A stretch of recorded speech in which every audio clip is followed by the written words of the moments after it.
Hello students, today's video is about the layers of the Earth, Earth's crust, and convection as empirical evidence for plate tectonics.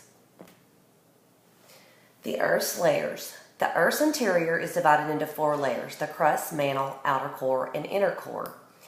The lithosphere is made up of the crust and upper mantle, and characteristics of this layer is it's about 80 kilometers deep and it's thinnest under the ocean. It's cold, solid, and rigid, and this is the layer of the Earth that we actually live on. The asthenosphere is the upper portion of the Earth's mantle, and its characteristics are that it extends from about 100 kilometers to 260 kilometers below crust of the Earth. It's partially molten, and it has ability to flow. You need to make sure that you draw and label a model of the Earth's layers in your journal.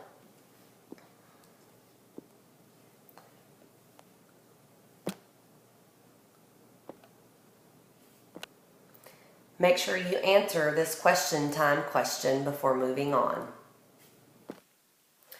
Earth's crust, plates, and continents. In 1965, J.T. Wilson proposed that Earth's crust is broken into separate sections called the lithospheric plates.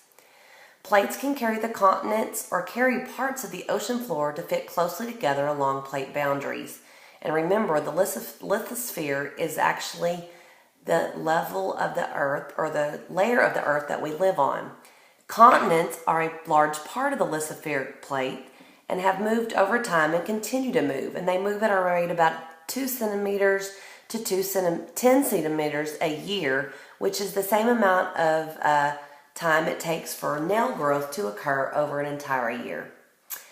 Wilson combined information about the seafloor spreading and Earth's place and continental drift into a single theory that he stated as the theory of plate tectonics.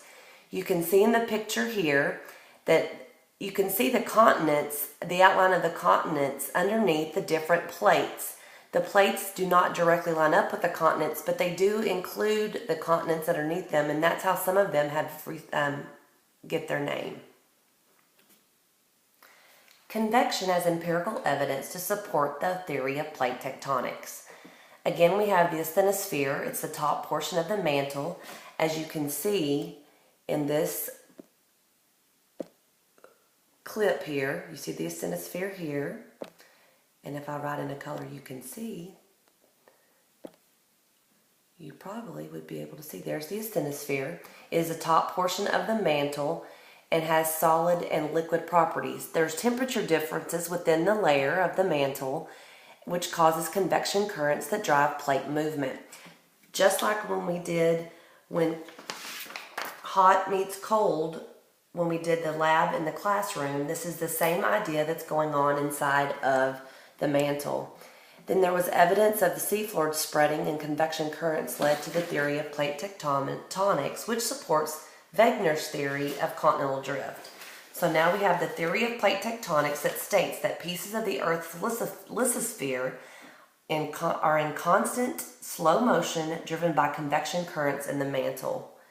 And all of this, we need to always be able to relate back to forces on Earth, because there's always forces acting upon the Earth and things that are happening here on Earth.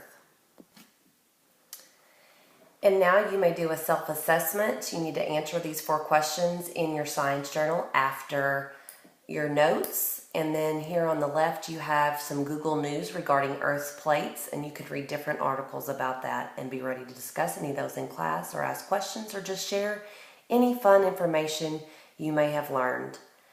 Again, I do not take responsibility for any errors in this video because I'm doing it at my house. And I've done it 500 times. Just kidding. Y'all have a great evening or a great day, and I'll see you in class. Bye.